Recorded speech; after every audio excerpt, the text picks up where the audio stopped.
AC Milan's finest. Left a very bitter taste in the mouths of What the fans fuck? and the establishment. Run that back.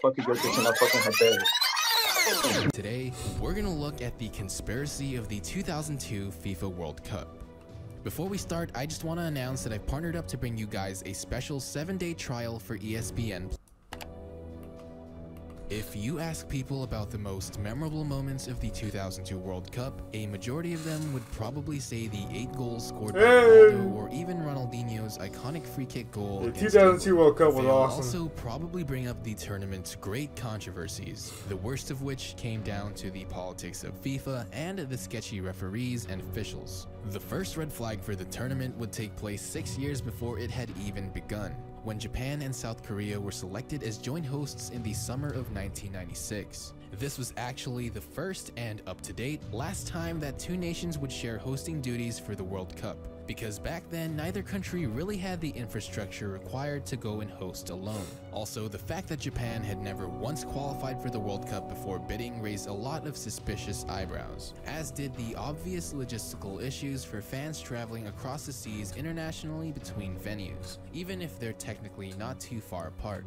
Meanwhile, the time difference meant that European fans would have to watch their matches in the morning, disturbing the workday for millions of viewers and businesses. As the very first World Cup to be set up in Asia, many accused FIFA of putting political and business interests over supporter convenience, which is actually a very similar situation to how many fans feel about Qatar hosting this upcoming World Cup, just because of some economic reasons, as the country themselves have never qualified for the World Cup, and it doesn't really seem like much of a football appreciating nation to the caliber that would usually host a World Cup. And of course, these complaints weren't about to stop FIFA from exploiting and penetrating new markets. I mean, if you think about it, tapping into the Asian markets can bring a ton of exposure to the sport, because like I said, Asia was a huge potential market that they had never really gotten into before. So let's get down to the matches. In the end, co-host Japan were knocked out by Turkey in the round of 16. Their Korean co-hosts, however, far outdid their neighbors across the sea, much to the overwhelming surprise of Brazil. The group stages went a little too perfectly for the Koreans, who had convincingly secured wins over Portugal and Poland, as well as a 1-1 draw with the United States. There was a considerable amount of complaining from the Portuguese after players Beto and João Pinto were sent off, which is arguable. There may have been some bad calls during the game, but nothing too suspicious. Eyebrows started raising when the round of 16 clash with Italy happened, in, you guessed it, a Korean stadium in Daejeon, which they won 2-1 after striker An Jung-hwan headed a golden goal past Gianluigi Buffon 3 minutes before they would have went to penalties. But to be honest, Italy had been very underwhelming all tournament, despite having talents like Paolo Maldini, Fabio Cannavaro, Francesco Totti, Gianluigi Buffon, Nesta, Inzaghi, and Materazzi, to name a few. But AC Milan's finest left a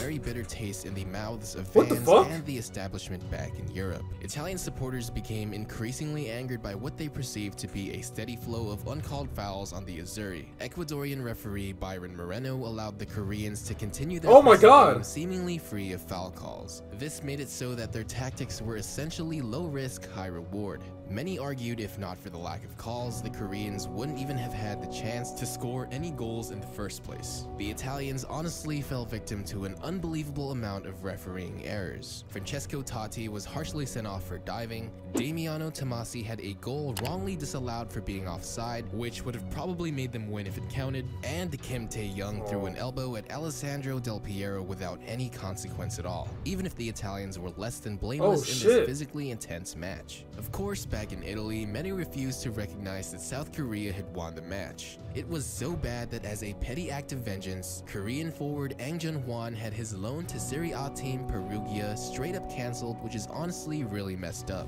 One headline in the Italian news by sports journalist and commentator Giorgio Tassati wrote, "Italy have been thrown out of a dirty World Cup where referees and linesmen are used as hitmen." Ever since then, conspiracy theories began to swirl around the referee, and Moreno, the head official for that Korean-Italy match, was later investigated by FIFA on an account of a number of controversies. Y'all think Even prior to this World Cup, he already had a track list of having some sketchy officiating, which should have been a huge red flag. For example, he's already been suspended by the Ecuadorian Football Federation because in one game he reffed where the score was 2-3, he was only supposed to give 6 minutes of extra time, but instead played 13 more minutes, which was more than twice as long, which resulted in the other team scoring 2 extra goals in the last dying minutes. I can only imagine how the losing team must have felt after that. At the time, however, former FIFA president Sepp Blatter insisted that the mistakes had been down to human error instead of premeditated ones. Naturally, the popular opinion in Italy was that the match had been Wait, why don't they have 2 refs, one on each side? I feel like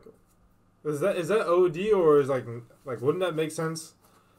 Why don't they have like a council of refs? So it's like, or is that not already a thing? I don't get it. Why is it like one man rules the field? It seems like he the boss.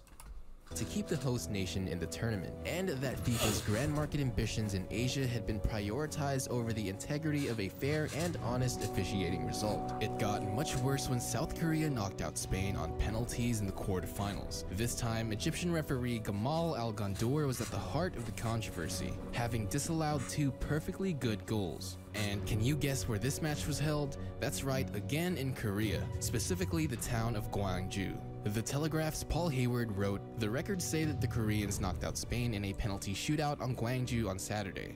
But the records are a lie and this tournament has descended into farce." Hayward was also against the internal politics of referee selection, calling FIFA's decision to appoint officials from minor footballing nations anti-meritocratic, basically meaning that he believed FIFA referees should come from major footballing nations, which is pretty biased, but hey, the press were even less forgiving and, much like their Italian counterparts, immediately and ferociously complained about it on the media. South Korea was finally defeated in the semi-final, where nobody had even thought they would come close to reaching in the first place. Had South Korea beaten Germany in the semis, there may well have been riots all over West Europe. Instead, they were finally knocked out by a single goal from former captain Michael Ballack, bringing their unlikely World Cup run to an end. The host nation were treated like heroes in the Korean Peninsula, with even the chairman of North Korea, yes you heard me right, North Korea's Football Association, Ri Kwang-gun, sending public congratulations to his nation's bitter enemies. But in both Italy and Spain, there were still public outbursts of anger over the perceived controversies of the World Cup, especially with the FIFA corruption scandal of 2015, where former FIFA Vice President Jack Warner was charged with corruption charges by the United States Department of Justice. Also coincidentally, nah, you getting the face of U.S. Justice is wild, bruh. Nah, the Hall of Justice was good, was Sonya. Linked back to some officials in the 2002 World Cup, which happened 13 years prior, only further strengthening suspicions that the matches were indeed influenced by politics from football's world governing body. Shortly after former FIFA Vice President Jack Warner was charged, Byron Moreno, the referee in charge of the Italy-South Korea game, was also coincidentally released from a 2-year sentence for drug trafficking in New York. I mean, I know that's pretty unrelated, but still, man, some of these referees are definitely sketchy. Bear in mind, these were only some of the circumstances in which people were actually caught. Who knows how many injustices have gone on since then, or even before that World Cup even happened. After all, it took 13 years for some of these allegations to even rise to the surface, leading to more rabbit holes of conspiracies from countless possible matches. So what do you guys think? Did FIFA really rig the matches to help South Korea reach further than anyone thought they would, just to prolong exposure to a more Asian audience and market, or was it simply just a human mistake in refereeing? I'm actually really curious to see your guys' take on the whole thing, so let me know what you think. Y'all thought the show was rigged?